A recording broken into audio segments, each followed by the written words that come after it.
ये आकाशवाणी है। प्रस्तुत है कार्यक्रम सुर्खियों में। इसके अंतर्गत सुनिए थेरेपी के रूप में योग की भूमिका पर विशेष चर्चा। इसमें भाग ले रहे हैं मोरारजी देसाई राष्ट्रीय योग संस्थान में योग चिकित्सक मधु खुराना और आकाशवाणी संवाददाता आनंद श्रीवास्तव। नमस्कार। योग गौरवशाली भारतीय परंपरा की अमूल्य निधि है। योग शरीर, मन और आत्मा को एकाकार करता है। योग इलनेस से वेलनेस का सफर है।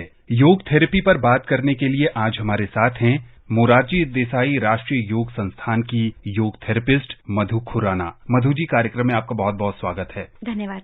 सबसे पहले आपसे ये समझना चाहेंगे कि योग थेरेपी क्या है और ये कैसे कार्य करती है। योग थेरेपी जो है वो योग का ही अभिन्न अंग है।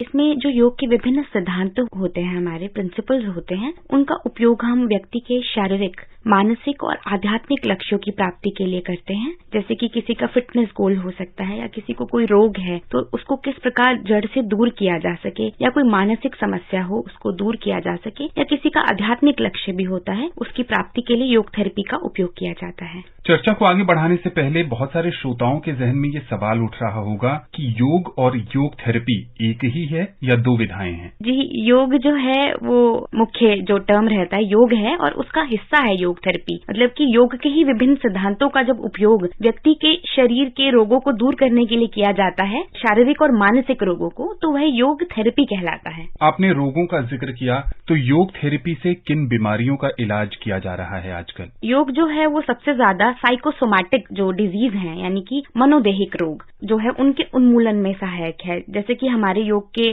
जो पुराने ग्रंथ है उनमें भी उल्लेख है योग वशिष्ठ में कि रोग की शुरुआत है वो जो है वो मन से होती है, शरीर से नहीं। जैसे कि मॉडर्न साइंस तो मानती है कि हमारा एक स्थूल शरीर है, पर योग में ऐसा माना जाता है कि हमारा शरीर जो है उसकी 5 लेयर्स हैं एग्जिस्टेंस की, अस्तित्व की। एक हमारा अन्नमय कोश, फिर उसके बाद हमारा प्राणमय कोश यानी प्राण की लेयर, एक हमारा मनोमय कोश उसके बाद यानी कि मन और भावनाएं जिसमें सम्मिलित हैं, फिर हमारा विज्ञानमय कोश और इनर मोस्ट जो है सबसे भीतरी जो है वो आनंदमय कोश। तो योग जो है इन सभी लेयर्स पर काम करता है और ऐसा माना जाता है कि जो रोग है वो मन से शुरू हुआ। आपने ऐसा अनुभव भी किया होगा कि जब कभी भी हम क्रोधित हो जाते हैं तो एकदम से हमारी हृदय गति बढ़ जाती है, पसीना आने लगता है और उसके बाद क्या होता है, आपका जो ब्रीदिंग है, श्वास की प्रक्रिया भी बहुत तेज होने लगती है। तो श्वास की प्रक्रिया जब बहुत तेज होने लगती है उसके बाद हमारा शरीर जो होता है एकदम समझता है कि कोई इमरजेंसी आ गई है, उसके अकॉर्डिंगली जो है बिहेव करता है। तो ये जो है पैटर्न जो है आजकल बहुत कॉमन हो गया है, ये बहुत समस्या कॉमन हो गई है। आज के समय में व्यक्ति हर परिस्थिति को इसी प्रकार ले रहा है जैसे कोई इमरजेंसी है, तो उसी प्रकार उसके शरीर में इसका बहुत ही ज्यादा नकारात्मक प्रभाव पड़ता है। तो योग में हम शरीर के इन्हीं सभी लेयर्स पर, यानी कि शरीर में अन्नमय कोश जो हमारी अन्न से बना यानी कि फिजिकल लेयर पे तो काम करते ही हैं, पर प्राण पर भी काम करते हैं और उसके अलावा हम मन पर भी कार्य करते हैं। तो जो रोग का जड़ है, जो शुरुआत है, जो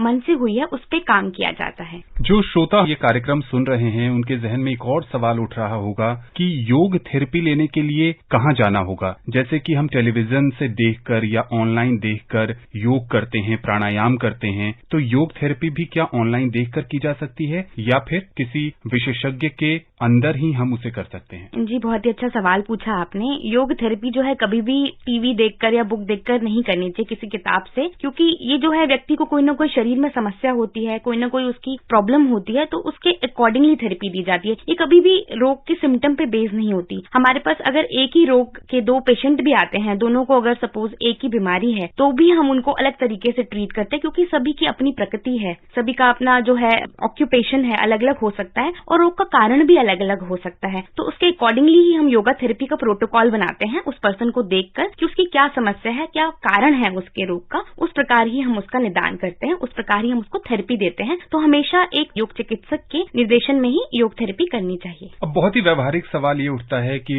जैसे हम लोग ऑफिस में काम करते हैं या जो बच्चे पढ़ाई कर रहे हैं, कई बार काम का दबाव हो या पढ़ाई में अच्छे अंक लाने का दबाव हो, हम प्रेशर में आ जाते हैं और उसके बाद हम चिड़चिड़ापन महसूस करने लगते हैं, इरिटेट होने लगते हैं, हम अपना 100% काम या पढ़ाई में नहीं दे पाते हैं। ऐसे में आप कुछ थेरेपी बताइए हमारे श्रोताओं को जो वो खुद कर सकें और उसका लाभ ले सकें। तनाव के कारण तो बहुत सारी समस्याएं उत्पन्न होती हैं, जैसे कि गर्दन में दर्द भी, अगर मैं कहूँ कमर में दर्द भी, हर सिचुएशन जो है कहीं ना कहीं तनाव से या तो हो रही है या उससे बढ़ रही है या एग्रावेट हो जाती है आपकी प्रॉब्लम तनाव के कारण। तो अगर तनाव के कारण आप अपना फोकस पढ़ाई पर नहीं लगा पा रहे हैं या किसी भी काम पर जो आपके लिए महत्वपूर्ण है आप नहीं कर पा रहे हैं, तो योग में ऐसे बहुत सारे अभ्यास होते हैं, बहुत सारी क्रियाएं, जैसे कि केवल अपनी ब्रीदिंग पर ध्यान देकर ही, केवल अगर आप श्वास पर ही ध्यान दें तो भी आप बहुत सारी बीमारियों को दूर कर सकते हैं। तो उसमें अगर आप सिर्फ इतना ध्यान दें कि आप श्वास ले रहे हैं तो आप अपने पेट पर हाथ रखकर अनुभव करें कि आपका पेट हल्का सा बाहर की ओर जा रहा है और श्वास छोड़ते हुए हल्का सा अंदर की ओर जा रहा है। तो थोड़ी देर इस अभ्यास को करने से भी जो है आप देखेंगे आपका मन किस प्रकार शांत हो जाता है। या फिर हमारे ऐसे बहुत सारे प्राणायाम के अभ्यास हैं, जैसे कि नाड़ी शोधन प्राणायाम है, जिससे कि कॉमनली अनुलोम विलोम प्राणायाम के नाम से जाना जाता है। भ्रामरी प्राणायाम का अभ्यास है, वो भी बहुत ही ज्यादा मन को शांति प्रदान करने में सहायक है। और जब एक बार मन शांत हो जाता है तो अपने आप ही फोकस और अटेंशन जो है वो बढ़ जाता है और अपना काम अच्छे से कर सकते हैं। कोरोना महामारी के इस दौर में योग को एक नई पहचान मिली।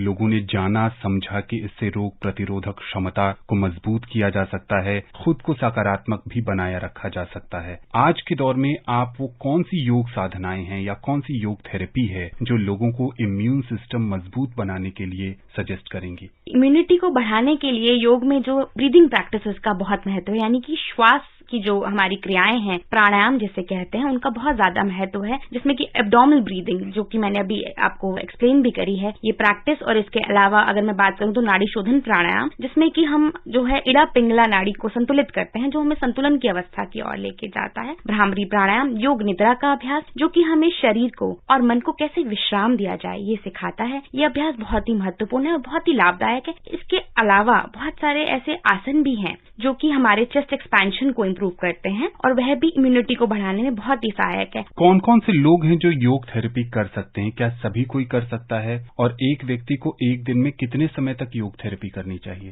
सामान्यतः जो योग थेरेपी का हमारा एक सेशन होता है वो 40 से 45 मिनट तक रहता है और यह कभी भी एक ग्रुप में नहीं होता है, ये इंडिविजुअली सेशन होता है, यानी कि सिर्फ आपका ही सेशन होगा और आपके अनुसार ही योग थेरेपी आपको दी जाएगी। और योग थेरेपी में मैं यह भी बताना चाहूंगी, योग तो आप सुबह या शाम के समय किया जाता है, योग थेरेपी जो है वो आप सुबह भी करा सकते हैं और दोपहर को भी समय के अनुसार हम थेरेपी देते हैं और शाम को भी की जा सकती है। कुछ practices as per the time और पेशेंट की क्या कंडीशन है उसके अकॉर्डिंगली हम उन्हें थेरेपी देते हैं। हमारे इंस्टीट्यूट में मोरारजी देसाई राष्ट्रीय योग संस्थान में जो है वो सुबह 8 बजे से लेकर शाम के 4:30 बजे तक थेरेपी सेशन चलते हैं, जिसमें हम एक समय में एक ही पेशेंट जो है उसको थेरेपी देते हैं। अब जब आपने इसका जिक्र किया, बहुत सारे श्रोता ये जानना चाह रहे हैं कि मोरारजी देसाई राष्ट्रीय योग संस्थान में अगर कोई योग थेरेपी कराना चाहे तो उसकी क्या प्रक्रिया है? सबसे पहले रजिस्ट्रेशन की प्रक्रिया होती है, उसके बाद जो है डॉक्टर से मिलते हैं। डॉक्टर भी जो है वो आपकी सारी रिपोर्ट्स देखते हैं और वो आपकी डायग्नोस करते हैं डिजीज को। कुछ टेस्ट भी हमारे यहाँ पे होते हैं, बायोकेमिकल टेस्ट भी किए जाते हैं, बॉडी कंपोजिशन एनालिसिस किया जाता है पेशेंट का। उसके बाद वो योग थेरेपिस्ट के पास आते हैं। योग थेरेपिस्ट भी जो है उनकी सभी रिपोर्ट्स को देखते हैं और उसके अनुसार हम उन्हें थेरेपी देते हैं। हमारे यहाँ पे बहुत सारे ऐसे प्रॉप्स भी हैं जिनका उपयोग हम थेरेपी देने में करते हैं, जिससे कि क्या होता है कि पेशेंट के लिए वो प्रैक्टिस करना बहुत सुविधाजनक हो जाता है। ज्यादातर आप देखेंगे कि टीवी पे ऐसे अभ्यास जो रोगी हैं वो नहीं कर पाते हैं, उनसे नहीं हो पाता है। तो हमारे पास ऐसे बहुत सारे प्रॉप्स हैं, जैसे कि हमारे पास बॉल्स्टर्स हैं, योगा स्ट्रैप्स हैं और योगा के ब्लॉक्स हैं, जिनका उपयोग करके हम आसन को सुविधाजनक बना देते हैं या फिर आसन को ही मॉडिफाई करके या प्राणायाम की मॉडिफिकेशन हम पेशेंट को उनके अनुसार कराते हैं। अंत में आप उन लोगों को क्या संदेश देना चाहेंगी? योग करना चाहते हैं, नहीं कर पाते हैं, समय की कमी है या फिर कोई और कारण? मैं यही संदेश देना चाहूंगी यहाँ श्रोताओं को कि समय की कमी नहीं होती, ये आलस्य होता है जो हमें रोकता है कोई भी कार्य को करने से। तो उसके लिए आप चाहे 5 मिनट की प्रैक्टिस, जैसे कि मैंने अभी एक ब्रीदिंग का अभ्यास बताया, आप शुरू करें। आप थोड़ा सूक्ष्म व्यायाम करें। हमारे यहाँ पे क्लींजिंग प्रैक्टिसेस, षटकर्म के अभ्यास होते हैं। एक बार अगर आप शुरुआत करेंगे तो देखेंगे धीरे धीरे आप निरंतर जो है प्रोग्रेस करते जाएंगे और आपको जो अच्छा अनुभव होगा, जैसे कि आपने बात की थी इलनेस से वेलनेस की ओर हम बढ़ते हैं, तो जैसे जैसे आप आगे बढ़ते जाएंगे आपको अच्छा अनुभव होगा शारीरिक मानसिक तौर पर, तो आप जरूर योग करेंगे। आपको योग का एडिक्शन हो जाएगा, आप बिल्कुल छोड़ेंगे नहीं। चलिए, उम्मीद करते हैं कि आपकी जानकारियों से हमारे श्रोताओं को बहुत लाभ हो रहा होगा और वो भी योग से जुड़ेंगे। आपका बहुत बहुत शुक्रिया। Thank you. अभी आप सुन रहे थे थेरेपी के रूप में योग की भूमिका पर विशेष चर्चा। इसमें भाग ले रहे थे मोरारजी देसाई राष्ट्रीय योग संस्थान में योग चिकित्सक मधु खुराना और आकाशवाणी संवाददाता आनंद श्रीवास्तव। ये कार्यक्रम आकाशवाणी के समाचार सेवा प्रभाग द्वारा प्रस्तुत किया गया। इसे आप हमारे mobile app news on AIR और YouTube channel news on AIR official पर भी सुन सकते हैं। इस कार्यक्रम के संबंध में अपनी प्रतिक्रिया आप हमें ईमेल कर सकते हैं। पता है AIRNSDtalks@gmail.com।